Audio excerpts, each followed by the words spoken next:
He wasn't searching for trouble. He was searching for scrap.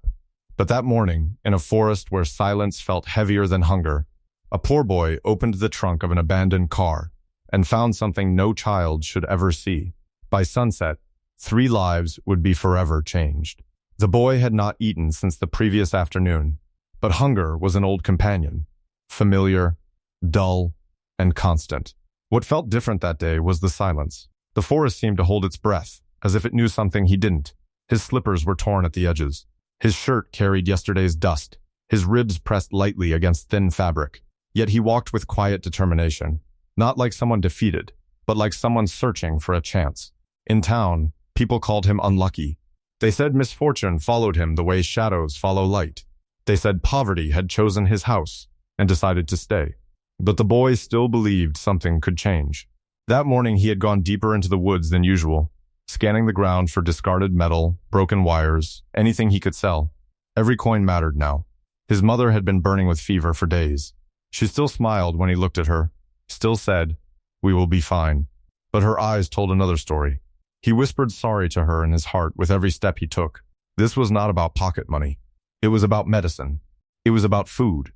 It was about the woman who had never let him sleep hungry, even if she had to pretend she wasn't. The trees grew thicker the farther he walked. Dry leaves cracked under his feet. A crow called once in the distance and then fell silent. That's when he saw it. An old car, half swallowed by wild vines. Rust had eaten through its body like time had slowly chewed it away. The windows were cracked and painted with dust. The tires had collapsed inward.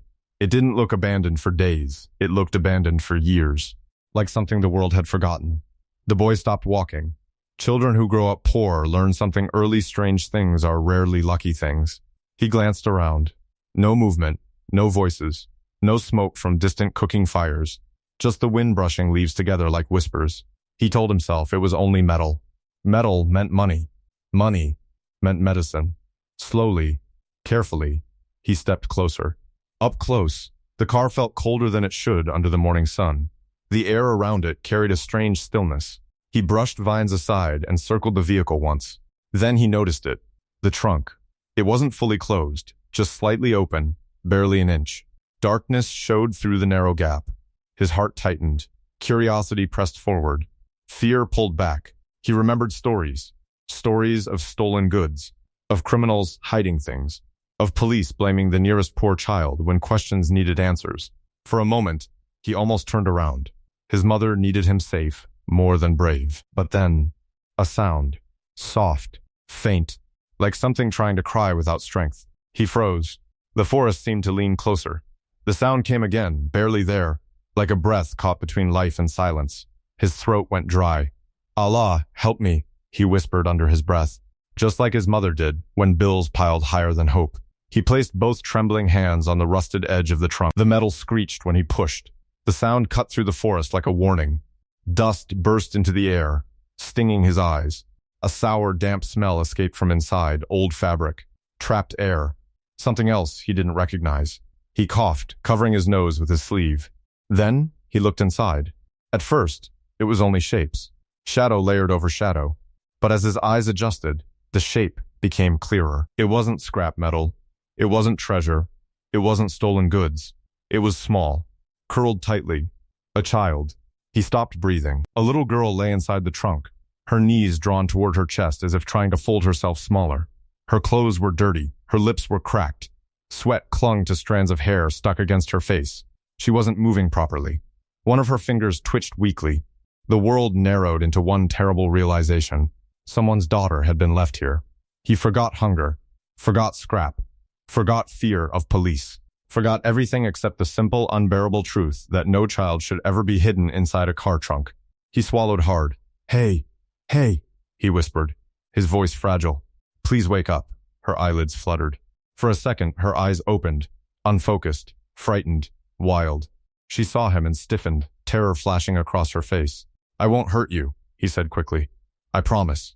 I won't." His voice sounded the way his mother's did during thunderstorms, soft but urgent.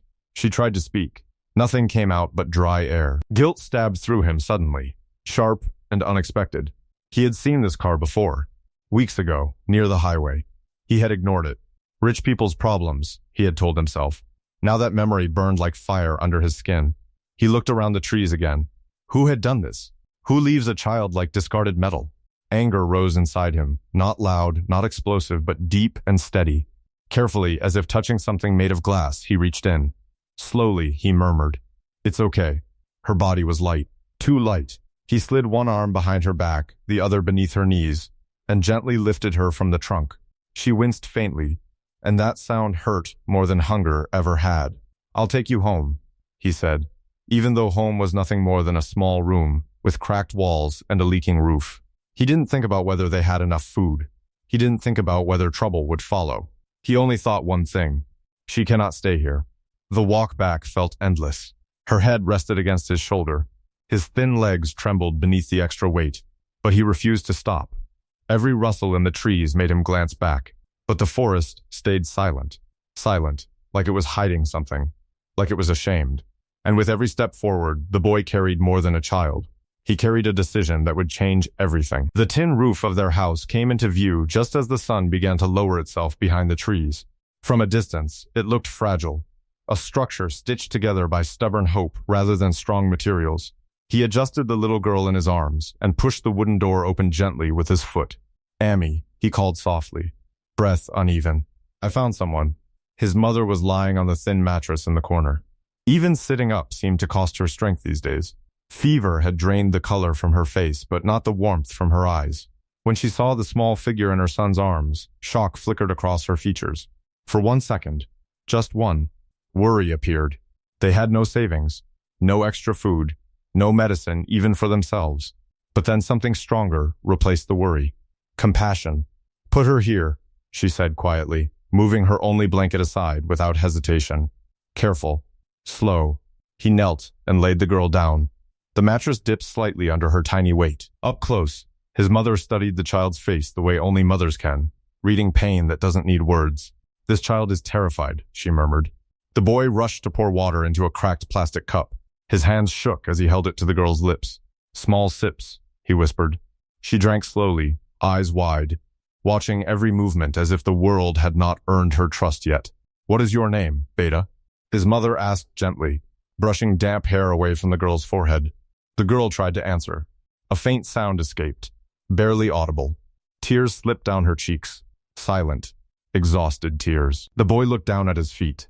Only that morning he had believed his life was the hardest one in the world. Now he wasn't so sure. His mother coughed, a deep, painful sound she tried to hide. She pressed her hand against her chest before speaking again. "We cannot keep this quiet," she said carefully. Someone must be looking for her. Fear returned immediately. Police meant questions. Questions meant suspicion. And suspicion always found the poor first. "What if they blame us?" he whispered. His mother met his eyes firmly despite her weakness. "Doing right does not become wrong, because we are poor." The girl's fingers suddenly tightened around his sleeve. She didn't want strangers. She didn't want systems. She wanted the only two faces that had shown her kindness since the darkness. Night fell slowly, but sleep refused to enter their home. The boy sat near the door with a broken wooden stick resting across his knees. It was hardly a weapon, but it made him feel less helpless. Every creak of the roof made his heart jump. Every gust of wind sounded like approaching footsteps. The little girl woke several times, crying softly from nightmares. Each time, his mother pulled her close, whispering prayers into her hair. Watching that scene carved something permanent into the boy's memory. Love does not check blood before it protects. Hours passed, and then the guilt came back. Sharp, unforgiving. He remembered clearly now, the car parked near the highway weeks ago. He had noticed it. He had wondered about it. Then he had walked away. Rich people's problems. That's what he had told himself. What if she had been inside even then? What if she had been waiting? His chest tightened painfully. "I should have looked," he whispered into the darkness. His mother reached out and squeezed his hand. "Wrong is when you see and refuse to act," she said softly. "Today, you acted." But guilt doesn't disappear just because someone forgives you. It transforms. It becomes a promise. He stared at the door long into the night and made one silently. "I will never walk past someone in need again." Morning light slipped into the room through cracks in the wall.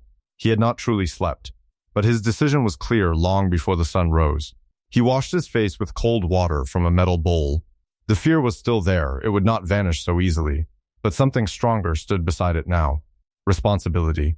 His mother struggled to sit upright. "You must go," she said, even though each word seemed heavy.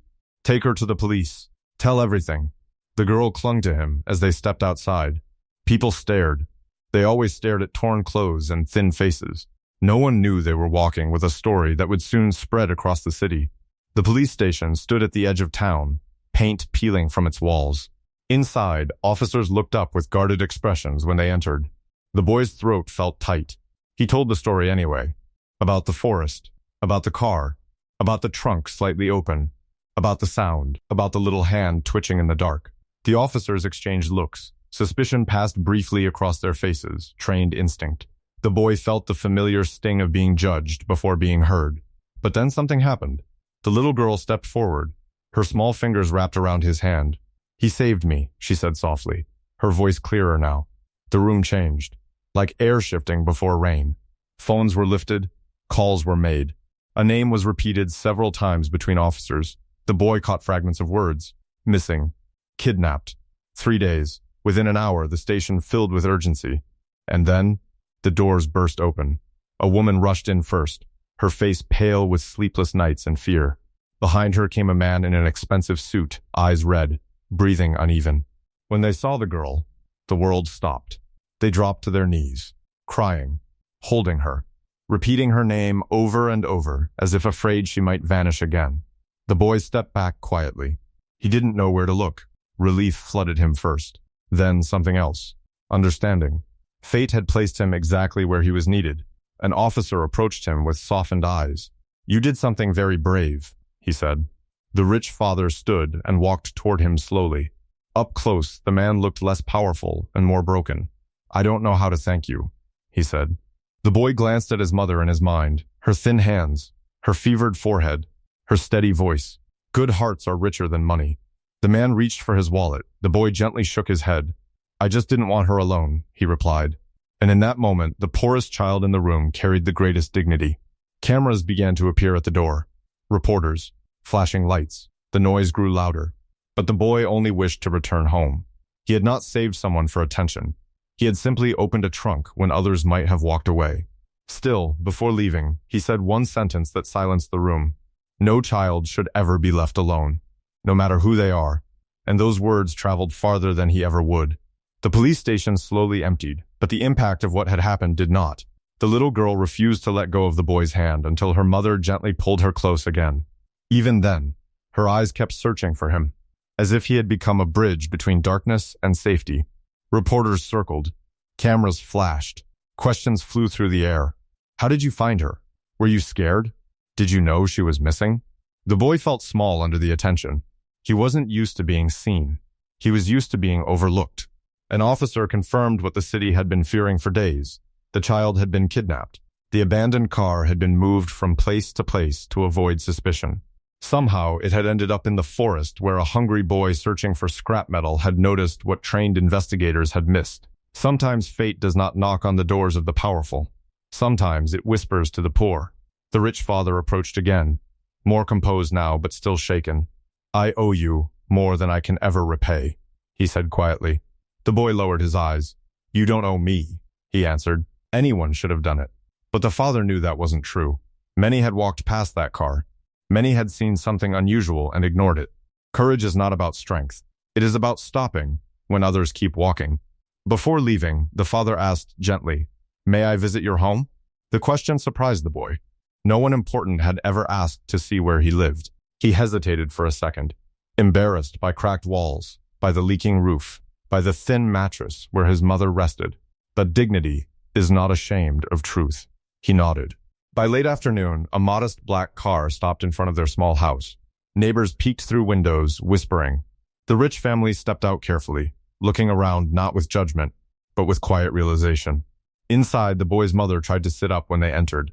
The girl ran to her first. "This is the mother," she said proudly, as if introducing royalty. The woman who had spent nights crying for her child walked forward with tears still fresh. "You saved my daughter," she said, kneeling beside the thin mattress. "Both of you did." The sick mother smiled gently. "We only did what was right." The rich father looked around the room slowly, at the empty shelves, at the patched roof, at the medicine bottle that was nearly empty. Something shifted inside him. He had spent days blaming the police, the system, the world. He had not once imagined that his daughter's safety would depend on a family that barely had enough for themselves. "You are unwell," he said softly to the boy's mother. "It will pass," she replied. But it wouldn't. Not without treatment. The little girl tugged at her father's sleeve. "They helped me when I was scared," she said. "Now we help them." Children understand fairness better than adults sometimes. The father stood up slowly. "I will not insult you by offering payment," he said carefully, "but I would like to help properly." The boy stiffened slightly. Pride can live even in empty pockets. "What kind of help?" he asked. "Medical treatment," the father said.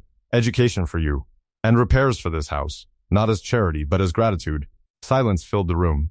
The boy looked at his mother. She held his gaze for a long moment, then nodded slightly. Accepting help is not weakness when it comes with respect. And so, for the first time in years, hope entered that small house not as imagination, but as possibility. Doctors treated the mother's infection properly. Medicine that once seemed impossible to afford became accessible. The roof was repaired. Cracks in the walls were sealed. But the biggest change was not in the house. It was in the boy. The rich father kept his word about education. He enrolled the boy in a good school, covering fees quietly without making it public. He did not want headlines. He wanted impact. The first day the boy wore a clean uniform, he felt almost uncomfortable. He had grown used to survival. Now he was stepping into opportunity. But he carried something many others did not: perspective. He studied harder than anyone in his class. He listened more carefully. He spoke less, but when he did, his words carried weight. He never forgot the forest, never forgot the trunk slightly open, never forgot how close he had come to walking away.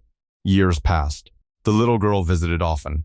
They built a friendship born not from wealth or status, but from shared memory. Whenever people praised him for bravery, he always answered the same way: "I was afraid. I just didn't leave because that was the truth." Courage had not removed fear. It had simply refused to obey it. One evening, many years later, he stood again at the edge of that same forest. Older now, stronger, educated. His mother stood beside him, healthy, smiling, proud. The abandoned car was long gone. The case had been closed. The criminals had been caught. But the place still held meaning. "If you had walked away that day," his mother began softly. He finished the sentence for her. "I would have carried that weight forever." She nodded. We are poor only when our hearts are empty. He understood that fully now. Wealth had entered his life in many forms: education, stability, security. But the greatest wealth had come long before that, the moment he chose responsibility over fear. The people sometimes ask what changed his life. They expect him to say the rich family, or the education, or the opportunity. But he always says something else. "It changed the day I stopped thinking small," he explains. "The day I realized that being poor does not mean being powerless." Because on that quiet morning, a hungry boy searching for scrap metal discovered something far greater than money. He discovered who he was, and the world discovered something too. The poorest heart in the room can carry the greatest kind of wealth. Moral of the story: kindness does not wait for comfort. Courage does not wait for certainty. And dignity does not depend on money. Sometimes destiny hides in places everyone else ignores. And sometimes, all it takes to change a life is refusing to walk away. If this story moved you, remember, real heroes don't wear perfect clothes. They make imperfect choices, bravely. Share this story with someone who still believes goodness matters. And subscribe Momentum Stories for more powerful stories where ordinary people make extraordinary decisions.